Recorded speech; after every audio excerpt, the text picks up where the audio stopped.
Lisette gaat naar het Leudals bakhuisje.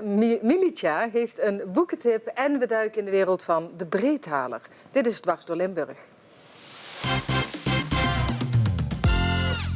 Welkom allemaal, Tij, Milica en Lisette. Het zijn allemaal moeilijke namen voor mij, zeg. Je hebt nog iemand meegenomen, die ontmoeten we dadelijk, Tij. Fijn dat jullie er allemaal zijn. Lisette, jouw nieuws van de week. Ja, ik zit eigenlijk elke dag gewoon aan de tv voor het Sinterklaasjournaal. Ah ja, natuurlijk. Blijft leuk. Ja. Even stil. Wat? Lekker rustig, hè? Ja, dat is waar. Ik mis er wel. Diewertje. Ja. Ja, Diewertje, dat is eigenlijk een icoon van ons Sinterklaasjournaal. Ja. Maar Merel doet het prima. Prachtig doet ze het. En Ja. zo dapper dat ze dat ook aandurft. Ik zou het niet durven, maar Ja. een waardig vervangster. Zeker. Ja, absoluut. Ik wil heel graag beginnen met een geweldig kookboek wat jij hebt meegenomen, Milica. Vertel. Ik heb er meer meegenomen. Meer dan één. Je kon niet kiezen. Nee, want eigenlijk wil ik meer over trends koken. Wat we in de bibliotheek zien, is het dat die ouderwetse boeken met allerlei leuke receptjes, dat doen niet mee. Ja. Er is ook heel veel te vinden op internet. Maar wat we wel zien, dat mensen wat specialistische vragen hebben. Over speciale dieetwensen, over speciale ingrediënten, over dingen die zelf aan het kweken zijn. En die boeken worden dan heel veel uitgeleend en gelezen. Koken zonder recept bijvoorbeeld, waar je eigenlijk kan in je huis vinden en daar een iets van maken. Dus dan krijg je inspiratie? Dan? Inspiratie oké. zijn allemaal boeken die, je merkt het gewoon in heel veel informatieve boeken, moet ook een belevenis gaan. Dus niet alleen over heel erg lezen wat er moet gekookt worden, maar ook wat krijg je erbij, waarom is dat noodzakelijk. Ook een hele leuke boek. Vergeet de groenten. Ja. Daar kan je ook van alles mooi maken. Zelf ben ik iemand die glutenallergie heeft. Dus nu met kerst en feestdagen en Sinterklaas, ja, iedereen wil even een pepernootje en speculaas. En dat kan je niet, want er zit tarwe in. Maar goed, daarvoor hebben we ook boek. Dat kan ook. Het is een iets dikker boek. Ja, het is iets te dik, maar het is eigenlijk wat je ziet, dat het in de kookwereld heel erg specialisme wordt nu gewaardeerd. En dat... nogmaals gezegd, de gewone boeken niet meer te doen. Ja. En diëten, want echt allergie zie je? Ja, allergie, dat is dan dingen dat je dan thuis kan allemaal kweken en homegrown. En vegetariërs natuurlijk, heleboel. Dit is ook eentje, die hele mooie nieuwe boek, The Green Kitchen. Je slaat niemand over, hè? Nee, Ik heb er niet aan gedacht. Ja. Ook deze bijvoorbeeld, want je nu ziet heel veel in de supermarkt dat de vegetarisch en veganistisch worden al kant-en-klaar gemaakt. Maar dat willen mensen ook niet, willen echt gewoon aandacht geven aan wat ze eten. Dus zonder pakjes en zakjes veganistisch koken. Maar het wees is, als je iets wil speciaal maken voor de komende feestdagen, kom dan diep. Ja, precies. Van alles te vinden. Tij, doe jij koken? Ja. Ja? Met feestdagen ook? Of, Nou, dat zit er dik in. Ja? Tenminste, als de schoonouders komen, dan moet ik toch weer aan de bak, hè. Ah, werkt dat zo bij jullie? Ja, meestal Dan doe ik iets verkeerd. Nee, nee, ik kook bijna dagelijks. Nou, mocht je nog geen keuze hebben kunnen maken, je bent welkom bij de bibliotheek. Ja. Boeken genoeg in ieder geval. Ja, want je moet toch veel variëren, vind ik toch. Ja. En men wenst ook tegenwoordig steeds wat anders. Ja. Je moet in de oven, je moet met veel groenten, noem maar op. Begin maar eens elke dag wat zeker. anders. Ja, zeker. iets anders. Dus, ja. Zeker, weet je wat ik eigenlijk... Sorry. Weet je wat ik eigenlijk in deze stapel het mooiste boek vind? Lekker glutenvrij. Weet je waarom? Als je glutenallergie hebt, ben je altijd de uitzondering. Ja. En als je dan samen zit, en samen aan tafel, en je kunt er gewoon mee eten met iedereen, juist in die dagen, vind ik heel mooi. Kun je toch samen zijn. Ja, met want het ik voel eten. inderdaad heel vaak, weet je, we zitten aan tafel of in een restaurant of gewoon bij de collega's. Ja, dat kan ik niet, weet je. Ja. Dan is het vraag, als mensen thuis ontvangen, willen tenminste gewoon goed eten met iedereen. Ja. Daarom zijn deze boekjes ook. Maar het kan ook heel erg lekker zijn. Het kan heel erg lekker Ja, zijn. precies. En goed, dit tarwe is het wel bijna overal te vinden, maar we kunnen ook een heleboel leuke dingen gemaakt. Zonder tarwe zit allemaal kastanjemeel. Nou, ga het gewoon rijstmeel, proberen. Er is van alles. genoeg te krijgen bij de bibliotheek. En Milica helpt je daar in ieder geval graag. En ook Lisette is voor ons de bak- en de kookwereld ingedoken. Maar dan in het bakhuisje? Klopt, ik ben Wat is een Leudal. bakhuisje? Ja, daar... we hebben een kleine reportage gemaakt en die vraag stel ik natuurlijk ook. Dus misschien is dit juist ook wel een mooi bruggetje om even naar het filmpje Even te kijken. kijken.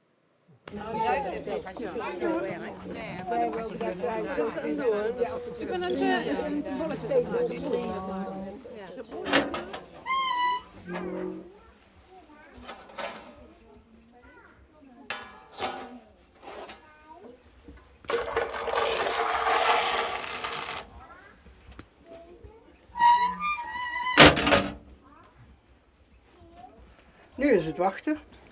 Elbie, dit is gezellig in het bos. Dat is niet per ongeluk. We staan hier bij het bakhuisje. Bakhuisje, ja. Wat leuk, wat ben je aan het doen? Ik ben kleine broodjes aan het maken. Die zijn voor duidelijk voor uit te delen voor alle voorbijgangers die komen. En die bakken we af in ons houtgestookte bakhuisje. Nou, geen wonder dat het hier zo lekker ruikt. Van oven, maar ook natuurlijk vers brood. Dat trekt altijd wel. Vers brood en het bezig zijn met de deeg, dat trekt altijd wel mensen naar ons toe. Er komen veel mensen die voorbij, die komen even een praatje maken. Ja. Iets proeven als we iets hebben. Leuk. En waarom is dat bakhuisje niet gewoon in de boerderij binnen? Vroeger werden de bakhuisjes altijd buiten de boerderij geplaatst vanwege brandgevaar. En dan werden ze op een richting geplaatst waardoor je bij brand en bij wind op een veilige plek lag. Ja. Dus de boerderij is hier 20 meter vandaan en het bakhuisje staat hier. Ja. Je ziet er niet veel meer. Ik weet dat er nog een zwalme in ligt. Ik weet ook dat er een Pelemaas nog eentje ligt, maar die is niet meer als zodanig in gebruik. Ken je er verder nog? Altweerterij is er een, die is recent opgebouwd. En natuurlijk bij Eenderhoven het museum. Ja. En verder zijn er nog wel her en der, maar niet open of niet publiekelijk toegankelijk. Ja. Wat bakken jullie hier allemaal?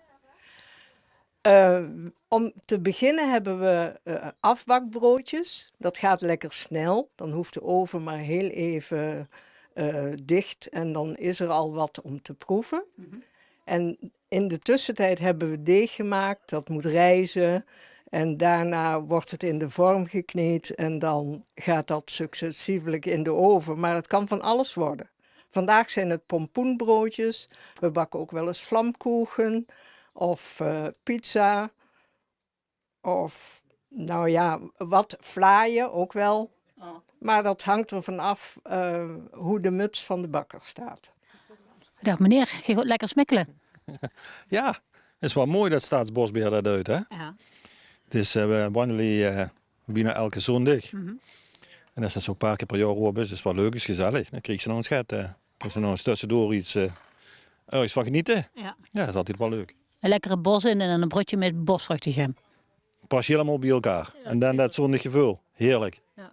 Ik zag ook wat kastanjes liggen. Poffen jullie die hier ook? Dat hebben we vandaag ook gedaan. Het is de tijd van de kastanjes. Dus, en we hadden kastanjemeel om door het deeg te doen. Dat proef je niet zo, maar het hoort wel bij het seizoen. Super. Hartstikke benieuwd hoe dat ze dadelijk uit de oven komen. Nou. En jullie doen dit vanuit Staatsbosbeheer? Ja, wij doen het voor Staatsbosbeheer. Dus de boerderij en het bakhuis is eigendom van Staatsbos. Maar zou je niet stoken, dan komt de oven in verval.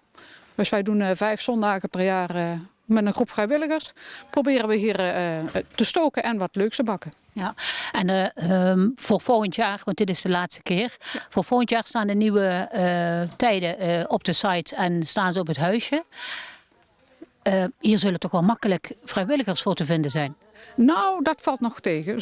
Zoals overal kunnen vrijwilligers kiezen uit honderden dingen die ze kunnen doen. Maar als er mensen geïnteresseerd zijn, we hebben graag nog vrijwilligers die willen bakken, die willen stoken, die willen vertellen. Want we doen ook, proberen wat aan educatie te doen, wat er hier in de natuur te vinden is. Mm-hmm. Wat er in de omgeving is. We proberen altijd iets te bakken met wat recent in de actualiteit is of bij het seizoen hoort. Mm-hmm. Dus vrijwilligers, kijk op een website en kom een dagje meedraaien. Nou, we gaan kijken wat het wordt.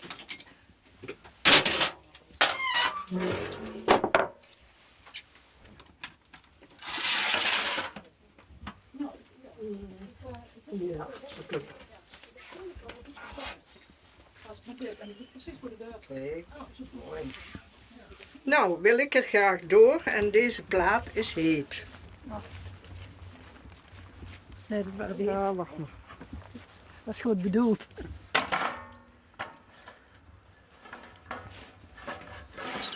Ja. Zo, sorry. Alsjeblieft. Kijk eens. Merci. Heerlijk. Dat ziet er wel heel gezellig uit, hè? Zo'n bakhuske. Klopt. Bakhuske. Ja. De mensen stopten ook vanzelf om even te kijken wat er allemaal gebeurde. Dus dat werkt gewoon zo. Schitterend. Ja. Nou, ik kan niet wachten. Inmiddels aangeschoven Ger en Tij. Welkom in de uitzending. Dankjewel. En ik heb me laten vertellen dat jullie een fantastisch concert aan het organiseren zijn. Vertel. Ja, dat is de derde editie inmiddels, een successie, dat wij in het theater Doc 6 in Panningen een prachtig concert gaan presenteren. En dat is geen gewoon concert, dat is afgewisseld met solisten. Dat is afgewisseld met melodische kerstmuziek. Dat is afgewisseld met böhmische muziek. Dat is afgewisseld met solisten en zangers en zangeressen. Dus eigenlijk van alles wat. Ja, gewoon Voor iedereen wel. een heel in een prachtige locatie, natuurlijk, in een theater. En dat moet je gaan beleven. De hele omgeving is professioneel en is aan Kerstmis gewijd in feite. Dus het is een kerstconcert. Weihnachtszauber. Ah, Weihnachten. De betovering van Weihnachten. Ik hou van kerst. Ik vind het zo veel kerst. Ja, dat is het heerlijkste stukje van de winter. Ja, dat denk ik ook. Ja. Lampjes, samen. Een beetje Ja. glühwein en goede muziek, heren. Ja. Ger, waarom? Waar komt het vandaan? Nou, we wilden iets meer brengen dan een normaal optreden wat wij door het jaar heen doen, zeg maar. Iets meer sfeer brengen. Wat doen jullie door het jaar heen? Want ik weet niet, wie is jullie? Wij zijn de Breetaler. Ah. We zijn een muziekorkest. Onze oorsprong ligt een beetje, zeg maar, in de Böhmische muziek. Die zullen we ook nu zeker ten gehore brengen. Maar om een beetje nog meer sfeer te creëren, zeg maar, voor het publiek. We willen echt een avond zeg maar, presenteren. Dan een beetje in de kerstsfeer. Dus we zullen zeker ook die kerstnummers erbij nemen. En eigenlijk een totaalbelevenis proberen te brengen. Niet dat je gaat op je stoel zitten en er is een liedje en het is klaar. Nou, het wordt een iets uitgebreider pakket, zeg maar. We willen echt een stukje sfeer brengen op zo'n avond. Ja, en kun je wat gasten noemen, Tij? Of? Ja, nou, ik wil er zeker nog erbij zeggen, het wordt gepresenteerd door een professionele aankondiger. Ik ben niet gebeld. Ruud van Didde. Ah, ja, daar kan ik niet tegenop, hè? Nou, Nee, dat is geweldig. Die hebben we al een paar keer meegemaakt. Mooi. Dat is vaak lachen, gieren, brullen. Hoor. Ja. Ja, ondanks dat de sfeer best wel ingetogen kan zijn in Ja. het kerstgebeuren. Ja, maar dat is de presentator en de gasten? Wat kunnen we daarvan? Want je zegt het is een mix van verschillende artiesten. Kun je daar wat van zeggen? Ja, nou, we hebben zelf een zangduo. We hebben zelf een groepje met 4 en met 5 muzikanten die gezamenlijk musiceren. We hebben een solist alleen. Dus het aanbod is reuze. Ja, precies. Ja. We hebben allemaal een eigen huis. En 15 december gaat het gebeuren. Hè? Zijn er nog kaartjes te krijgen? Absoluut. Ja? Ja. Wat zeg jij tegen de mensen thuis? Waarom moeten ze komen naar Doc 6 op 15 december? Als je nog een heel gezellige avond wil hebben en eigenlijk de kerst in wil luiden, wat je allemaal om je heen ziet, maar dan het ook eens echt zelf wil beleven, dan heb je echt een belevenis bij ons. En kom vooral naar Doc 6 om lekker in het theater een warm gevoel te krijgen richting kerstfeest. Ja. Nou, dat is een boodschap die nemen we ten harte. Hè? Ja, zeker. Ja? Ik was even benieuwd, is de opstelling gewoon in het theater? Of, Ja, je zit dus gewoon letterlijk in de theaterstoelen, net zoals dat je naar het theater gaat of naar een bioscoop of zoiets dergelijks. Wij zitten op de bühne, die kleden we heel mooi aan natuurlijk, een beetje in de sfeer. En met de verlichting werken, zeg maar. En dan zorgen we ervoor dat het een gezellige ambiance wordt. Helemaal goed. Lekker warm. En over warm gesproken, Lisette. ja, Jij brengt ons ook warmte, maar dan van lang geleden. heel andere manier inderdaad. Ja. Wij denken nu van de vloerverwarming, ja, dat is echt iets van nu en wie heeft dat niet. Maar als je terugkijkt naar het verleden, de Romeinen hadden het al. Correct. En dat is echt iets, Ja, daar heb je toch elektriciteit voor nodig, allemaal dat soort fancy... nee, draadjes. vloertjes stoken en zorgen dat het onder in de kelder goed loopt, dat is voldoende. Je zet gewoon je kelder in de hand, hoor ik je dat nou zeggen? Dat zijn inderdaad speciale rijen waar je dan inderdaad het vuur maakt. En daar gaat dat gewoon lekker de boel opwarmen. In Kessel is echt zo'n vloertegel gevonden. Er heeft een grote Romeinse villa gestaan en ook een ander groot pand. En daar hebben ze dus echt in de vloertegel naar boven gehaald. En ondanks dat het oorlogstijd was, hebben ze er toch opgravingen gedaan. En daar is nu dus een plekje van gemaakt in de Archeoroute. Er staat een prachtige speer, sorry, ik zeg het fout. En daar zit een QR-code op. En als je die scant, dan krijg je meer informatie daarover. Nou, heel leuk. Super. Maar je hebt er ook wat... sorry? Met een hologram, toch? Ja, een beetje zo wat je achter je ziet. Dan komt er een archeoloog op je telefoon. En dan gaat hij vertellen wat daar te zien is en waarom dat dan een speciale plek is die van archeologische waarde is. Ja, dat konden ze toen nog niet, hè, die hologrammen. Nee, gelukkig niet. Daar hebben we nu deze tijd voor. Nee, precies. Je hebt er ook een filmpje van meegenomen. Zullen we daar eerst naar gaan kijken? Helemaal goed. Gaan we doen. Reis terug in de tijd met Archeoroute Limburg. En ontdek de verhalen achter archeologische vondsten in Limburg. Verzamel bijzondere vondsten van jagers, vikingen en Romeinen. Limburg is de rijkste archeologische provincie van heel Nederland. Er valt dus veel te ontdekken, ook bij jou in de buurt. Download de Archeoroute Limburg 2.0 app en ontdek het zelf. Gratis beschikbaar in de App Store en bij Google Play. Super, super interessant. En niet hele erg vervelende archeoloog. Nee, die archeoloog die mag er best zijn. Ja, maar ja, het is een hologram. vrouw, denk ik. Ja, dat zou best kunnen. Ja. Maar goed. En jij hebt ook wat meegenomen, Lisette. Ja, klopt. Mag ik jou het even geven? Wat je nu vast hebt is een echte Romeinse munt. Er lijkt wel eens een hoofd hier staan Ja, of is zo. ook Oh, wauw. Wat in prachtig. eerste instantie dacht ik van ik krijg een dropje, maar dat is helemaal niet. Want als je hem laat vallen, dan hoor je dat het echt metaal is. Dat is best bijzonder als je hem dan vast hebt, dat je denkt van wow. Hoe oud dit is dat? Ja, iets van een paar honderd na Christus. Ik weet niet precies welke eeuw dat die komt. Maar dat zijn leuke dingen die je dan gedurende je leven krijgt. Want dat heb ik gewoon een keer cadeau gekregen. Ja, je bent de eigenaar van deze munt. Ja. Wauw. Dat zou waarschijnlijk wel wat veel geld waard zijn. Nee, dat valt mee. Serieus? Nee, er zijn er genoeg van. Inderdaad. Ja. Van wie is dat hoofd dan? Ja, daar heb ik al die keizers proberen te vinden, maar ik heb hem nog niet, niet gevonden. Je hebt nog niet uitgevonden wie... misschien zien we er een hoofd in, maar is het niet zo of kan dat niet? Nee, dit is wel echt een keizer. Supermooi. Ja. Leuk. Dus- Nou, we gaan allemaal die routes even lopen. En ook eens kijken of die archeoloog er in het echt, als hologram ook echt zo leuk uitziet. Hè? Helemaal goed. Ja. Goed plan. Over kerst gesproken, we gaan er steeds dichter naartoe. Dat weten jullie als geen ander natuurlijk, Tij. En daar is een hele leuke theatertip van. Cupcakes for Christmas. We gaan kijken.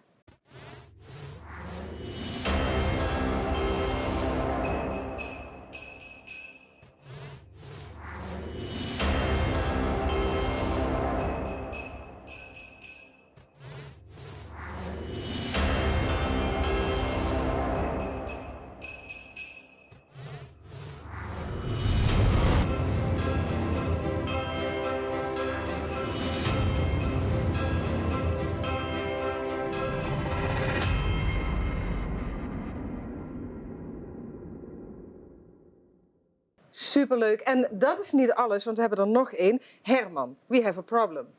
Ja, dat is wat anders dan Houston, maar het lijkt erop, toch? Gratis voor kinderen tot en met 12 jaar in Doc 6. Ook dat is een echte dikke aanrader. Hallo, de Hermannen hier. Wij hebben groot nieuws, want wij komen binnenkort bij jullie in het theater een voorstelling spelen. Ja, de voorstelling heet Herman, we have een probleem. Een knotsgekke familievoorstelling over de broertjes Herman en Herman die niet met elkaar kunnen en niet zonder elkaar.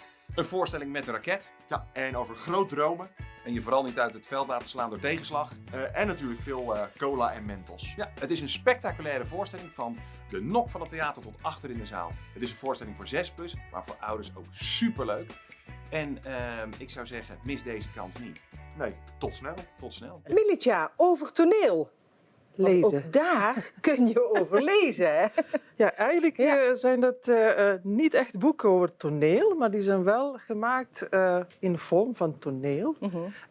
Want we zien, dat weten jullie ook allemaal, dat kinderen lezen steeds minder en dan moeten we echt zoeken naar manieren om lezen voor kinderen interessant te vinden. En toneel is wel leuk, want er zit niet alleen lezen erbij, maar ook speelselementen erbij. Dus kinderen kunnen een rol inspringen, kunnen ze eventjes inleven en dan gaat lezen wat makkelijker.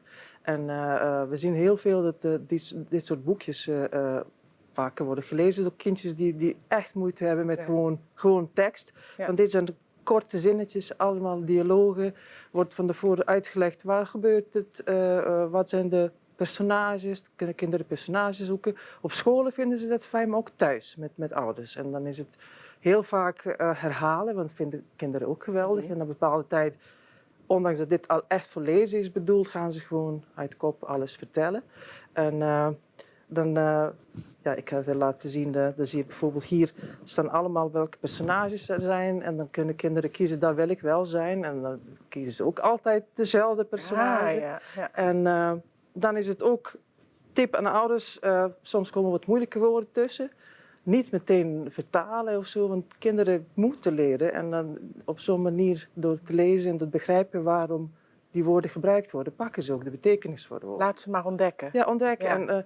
En er is ook een hele leuke tip, waar ik ook zelf heel erg stil was van. Kinderen hebben ook tijd om te reageren. En wij als ouders hebben vaak niet veel tijd. Dus dan vraag je iets, ook over het lezen en wat betekenen deze woorden. Ja, en dan ben je 2 seconden later zelf aan het invullen. Maar kinderen hebben, dat is wetenschappelijk bewezen, 7 seconden tijd om informatie dat ze krijgen om iets te verwerken, om dan een antwoord te komen. Dus geef alsjeblieft, tel in je hoofd soms tot 7.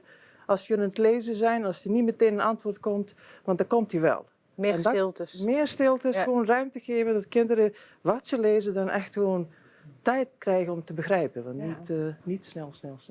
Duidelijk, goede tips. Lezen jullie voor aan de kinderen, kleinkinderen, buurkinderen? Dat hebben we altijd gedaan. Niet zoveel, nee. Ja. Niet zoveel? wel. Te weinig eigenlijk dan. Eigenlijk te weinig, ja. Misschien, Milica, moet je hem even apart pakken. Even apart nemen. Dadelijk. Ja, precies. Het is zo belangrijk. Gaan we hè? voorlezen, Ja. prima.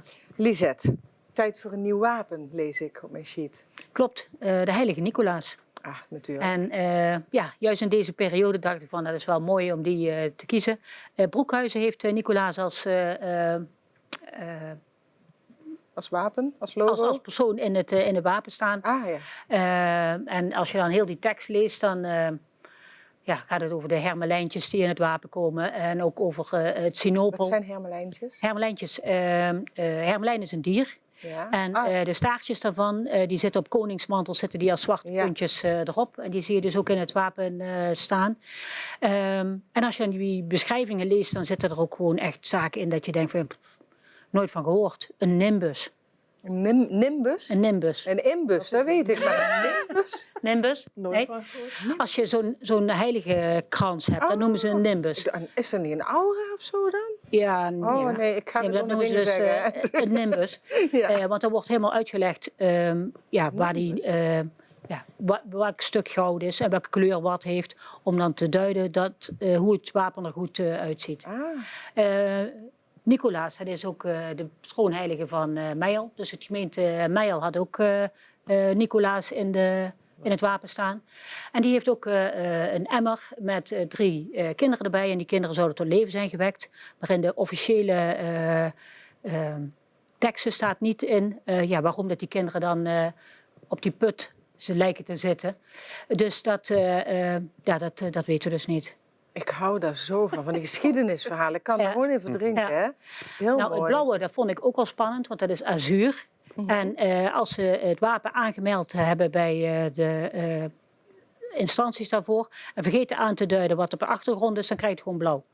Dus dat is dat azuurblauw. Dus dat is waarschijnlijk toen de Meijer misschien ook niet aangegeven. Nou als je dan zo mee aan de slag bent, dan kom je de gekste dingen tegen. En de volgende keer kijk je ook gewoon anders. En dat vind ik dan wel weer grappig. Super interessant werk heb jij. Ja. Maar wat heeft dat in godsnaam met die folders te maken? Nou ja, Sinterklaas. Sint-Nicolaas. En als we Sinterklaas, kijk, als ik nu naar die boekjes kijk, dat zijn gewoon echt hartstikke dikke boeken met hele platen in en noem maar op. Maar die kregen we vroeger toch ook al thuis? Ja. En dan gingen we oortjes erin doen wat we wouden graag. leuk hoor. Of bij de buren vragen of dat je er nog een mocht. Want ik heb 3 zussen. Dus ja, dan moesten toch... Ja. Ja, en net aan de andere kant had je net iets uitgeknipt, dus dat werkte niet. Daar waren we goddelijk blij mee. Ja. En er Gebeurt waren dat maar nog? 10 pagina's. Gebeurt Dus dat nog ik denk dat misschien? kinderen nog steeds wel lijstjes maken met de plaatjes erbij. Mijn dat zoon geloof is ik wel. laatst ook tegen zo'n boekje tegengekomen en hij is 16 en hij was echt zo, oh, dat zou ik zeker op mijn lijstje zetten. Ook nu vinden ze dat geweldig. Ja. Dan maken ze geen lijstjes of zo, maar dan gewoon eventjes kijken wat in die boekjes Ja. staat. Ja. En, dat is Maar je ziet het ook op de reclame. Ze maken er plakwerkjes van en dat hangen ze op de ramen. En, Ja. Maar dat is hartstikke Ja. leuk. Ja. Ik heb van alle jaren de lijstjes, heb ik gewoon één groot Sinterklaasboek gemaakt. Dus je kunt van jaar naar jaar kijken hoe ze gegroeid zijn. kinderen. Perfecte Ja. oma Ja. ben jij. Dat is geweldig. Ja, wat een leuk idee. Ja. Super. Over boeken. We hebben nog een laatste tip. Ja, dat Ja. staat hier niet En die had je even verstopt? Oh, op mijn telefoon. dat is niet echt een boek, Nee, dat is Milica. echt geen boek, maar het is ook een middel om boeken te lezen. Want wij zien vooral boeken die heel erg interessant zijn, nieuw zijn, waar mensen veel te spreken hebben, die zijn heel snel uitgeleend. En ik wilde graag zo'n boek lezen en ook hier daarover iets vertellen. En dan is het overal uitgeleend, behalve als je gewoon digitaal bestelt. Want dan kan je gewoon binnen 3 seconden op je telefoon hebben. En dan Ja. kan je makkelijk lezen. Ik heb hem altijd bij me, handig op vakantie, handig in bed. Want dan heb je gewoon lichtje al meteen erbij. Kan je vergroten, ook handig voor mensen op leeftijd. En ik heb dan een boek gelezen die heel erg populair is. Het is Het bloemenmeisje van Anja Niviera. Afgelopen jaar is haar boek De Camino de populairste boek bij ons in de bibliotheek geweest. En dit boek gaat niet veel achter qua kwaliteit. Het is ook een heel spannende thriller, misdaadthriller. Misschien niet echt altijd fijn voor deze donkere dagen, maar voor mensen die van thrillers houden, het is echt geweldig. Het volgt een verhaal van een meisje, Thea heet ze. Die is in 1988 ergens in Pyreneeën gevonden, naast haar dode moeder. Waar ze praatte weinig, ze had nauwelijks mensen tot dit moment gezien. Daarna gaan ze jaren in een instelling wonen om te leren omgaan met mensen. En sindsdien is het heel goed met haar gegaan. Zij is gepromoveerd in iets farmaceutisch met natuurkruiden. En op een moment tijdens de opening van een winkel, van haar winkel in 2019, komt een mevrouw in het winkel en bleek haar tweelingzus te zijn. Ah. En die komt met een heleboel verhalen over hun jeugd, over hun geschiedenis. Over hun moeder ook. Die bleek ook iemand vermoord te hebben. En dan gaan ze samen op onderzoek. En er komen een heleboel interessante verhalen. Echt bijzonder. En het is heel pakkend. Het leest ook heel erg snel, want die willen graag we weten. hangen nu al aan je lippen, joh. Ja, Het is, echt, ik was ook begonnen, dacht ik, nou, nog meer en nog meer. Want het is, er komen nieuwe personages ook in het boek. En die komen allemaal met nieuwe elementen van een verhaal. Dus het is echt een puzzel die je tot het eind moet goed doorkouwen. En er is niks mis met digitaal lezen. Nee, absoluut niet. Ja, goed, sommige mensen, er zijn mensen in de Bijbel die zeggen, ja, nooit dit, van boek is boek. Ook prima, maar er zijn ook verschillende manieren dat je ook kan gebruiken. Ook, Als het er maar gelezen wordt. Precies. Ja. Ja. En de Biep heeft ook e-books. Ja. En dat weten ook veel mensen niet. Ja. Ja. E-books of luisterboeken. Dus sommigen vinden ook fijn even in bad zitten en dan wordt gewoon verhaal Ja, daar ben ik er een van. voorgelezen. Ja, ik ben van het gemak. Gaan allemaal. Dankjewel, graag Milica. gedaan. Goed, deze activiteit van de Breedtaler en natuurlijk alle andere activiteiten kunt u nog eens nalezen op onze website. Dat was hem weer voor vanavond. Jullie dankjewel voor het komen en u bedankt voor het kijken. Heel graag tot de volgende keer.